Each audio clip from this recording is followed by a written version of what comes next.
ahead and remove these lug nuts and get the wheel pulled off.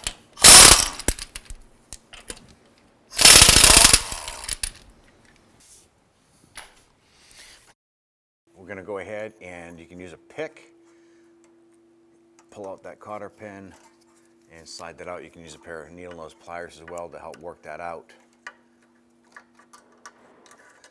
And remove that. Let's now go ahead and loosen this nut.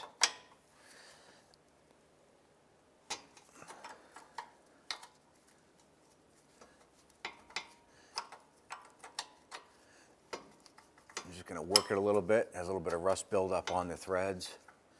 And I'm going to flip this over to the open end to use, because the box end, once you get that nut up so far, it's going to hit the axle and you won't be able to get the wrench off.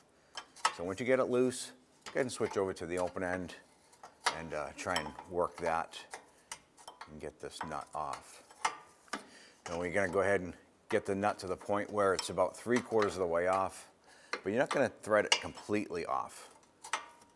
And we'll show you why in just a moment.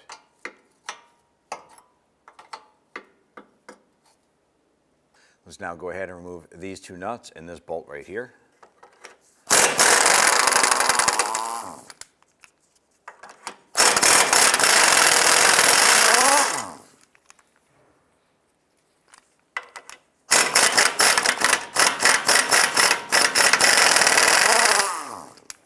All right, we're now going to go ahead and try and remove this ball joint here. I'm going to apply a little bit of pressure on the nut itself on the top. You can see there's a little bit of space here, but it's not way high up on it. And I'm also going to head and use a hammer and I'm going to strike the knuckle here. I'm going to try and loosen the ball joint from the knuckle. Just apply a little bit of pressure up top here.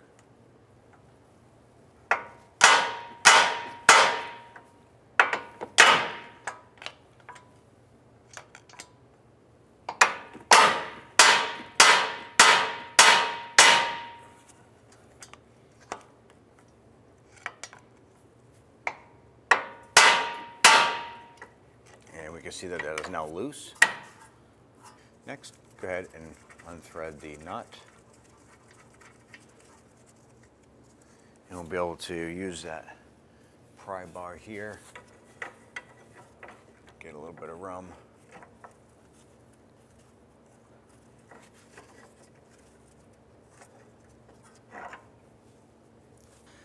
You'll have some room to go ahead and pull that control arm down. Remove that nut the rest of the way, okay? You're able to put a pry bar between the subframe and the inner part of the control arm and just pry that. Go ahead and remove that ball joint from there.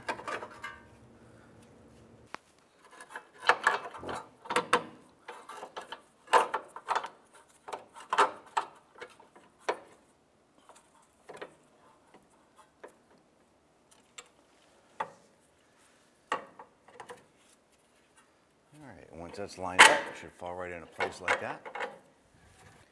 All right, now we're going to go ahead and get these nuts installed. Get those threaded on here.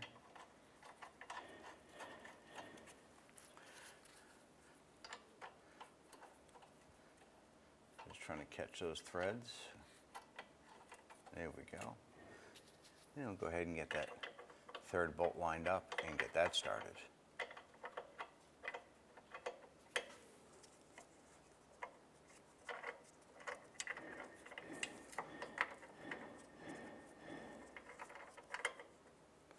Once you get these started, you just want to thread them on a few threads. Now we're just going to go ahead and snug these down. I'm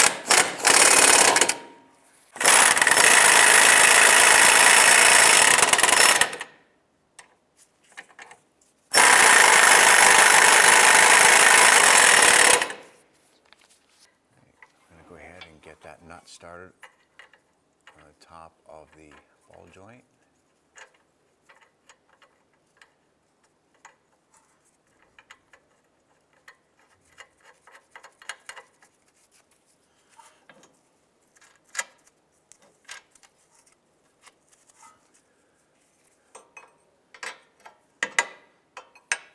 I'll go ahead and snug this down.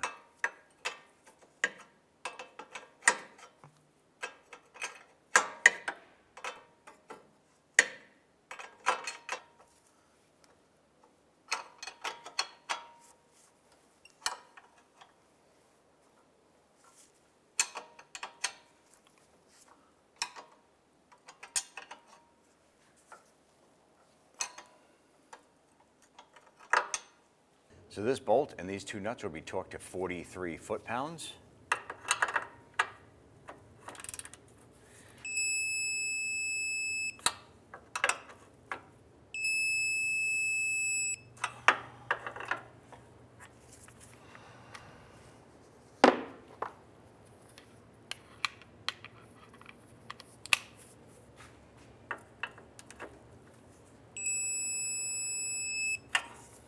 So now what you want to do is go ahead and torque the ball joint nut to 55 foot-pounds if you have the ability to do so. Once the nut is tight, you want to make sure that the notch in the castle nut lines up with the hole in the ball joint stud. Once that is lined up, you can now install the cotter pin, push that through, and then you want to go ahead around the other side, and you want to just go ahead and bend that over and get that locked into place. And cut.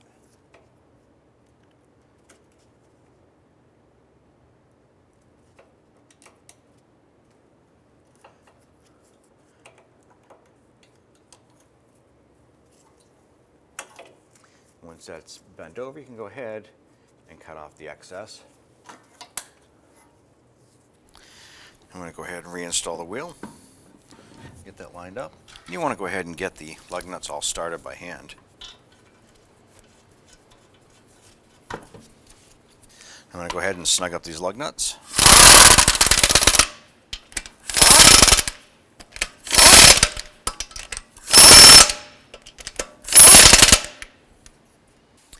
Now I'm going to go ahead and torque the wheels to 79 foot-pounds. I'm going to do this in a crisscross pattern.